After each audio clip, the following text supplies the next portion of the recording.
Alright, hey everyone, my name is Rio, and I deeply care about fish. I care for 2 ponds, and both are solar powered, and I care for 2 aquariums. One has a betta, and the other has many different types of tropical fish. Now, when I see big box stores not caring for their fish, and just treating them as products to sell and not actually living creatures, I just feel so frustrated and sad. There's not really much in-depth training that goes on, and it mainly depends on the knowledge that the employee possesses, and so this causes some big box stores to be good about caring for their fish and some not at all.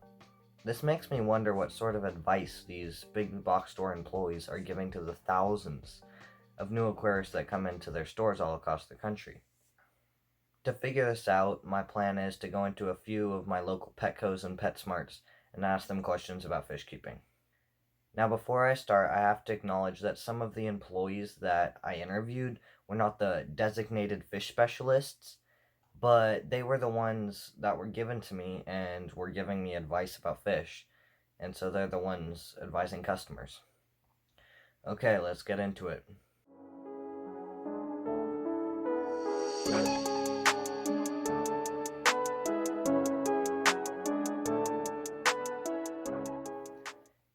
The first place I went to didn't really let me videotape their employees, but I could do an audio recording. Now, from what I know, this was the only fish store that I went to that trained their employees about fish care. And what we'll discover is that training was not at all effective. Okay, so before I started the interview, I was looking at some of the tanks and I saw something I could not believe. And I checked the label and it was confirmed that they had a baby iridescent shark. The iridescent shark is sort of hard to see, but it's the fish swimming against the glass right about there. When I asked the employee, this is what she said. And how big do the rainbow sharks get? They're gonna get around 8, probably 8 inches at their full growth. So, which is very far from the truth. Iridescent sharks grow 4 feet long and can weigh 100 pounds. Now, a common misconception is that fish will grow to the size of their tank.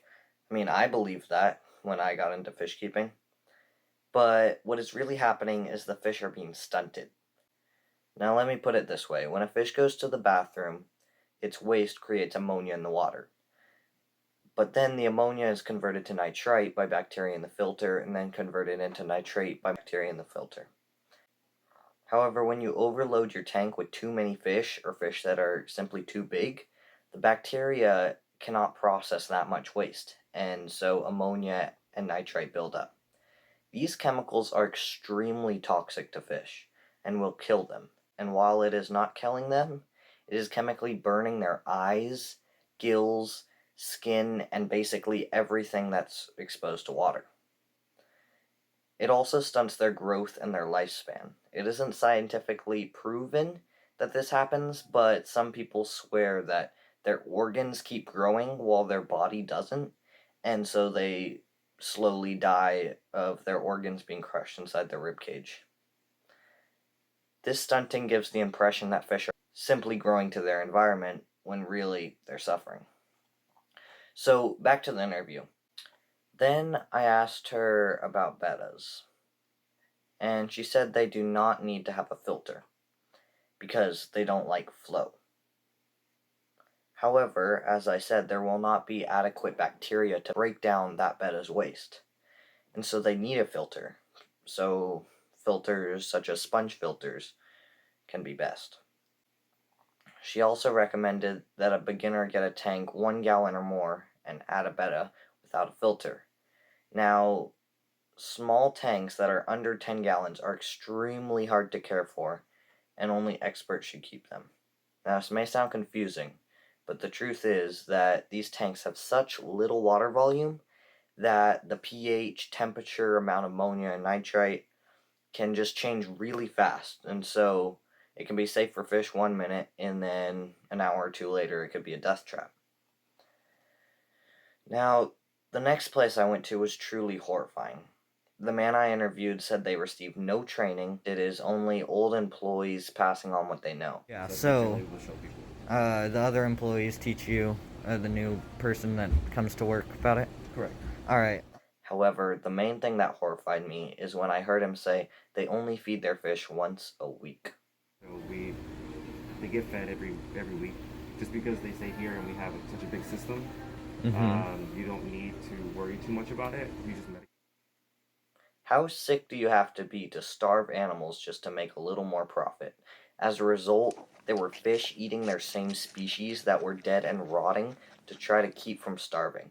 Imagine you're at a dog adoption center and you see a dog eating a rotting carcass of another dog just to stay alive for a few more days. It's like that. There were fish being eaten alive by parasites.